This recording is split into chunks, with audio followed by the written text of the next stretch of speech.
Здравствуйте всем! Хочу сделать небольшой обзорчик. Вот. Приобрел нож у Бурдыка. Вот этот нож я взял по акции. Сталь Неолокс. Вот. Разделывал им оленя.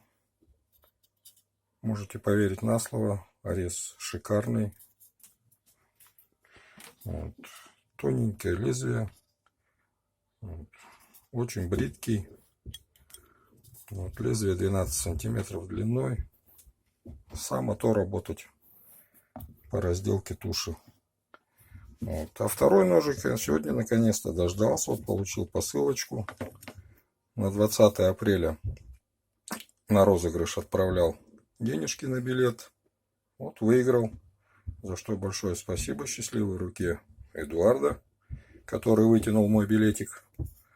Вот. Сталь CPM. Лезвие 10 сантиметров.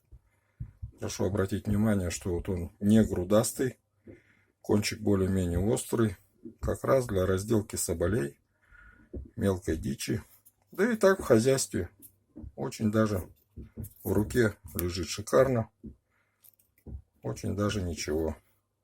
Так что, ребята, приобретайте билетики. Вот. Не жадничайте, не скупитесь. Человек занимается благотворительностью. Это очень здорово, я его целиком в этом поддерживаю. Хочет построить себе кузню. Вот. Так что строительство кузни — это не только для него, это и для нас долгосрочное вложение. Подумайте о своих внуках. Если Эдуард научит хотя бы одного человека, одного своего ученика, ваши внуки тоже будут с обалденными ножами, батыями, бадаями. Вот. Осталось дождаться мне только свой заказик. И будет 3 ножа. И нынче зимой мы посмотрим, как это все будет выглядеть. Вот. Коротенькие ножи есть. Средний нож я заказал. Осталось выиграть бадаю, на что очень сильно надеюсь. Всем удачи. Приобретайте, еще раз говорю, билеты. Всем пока.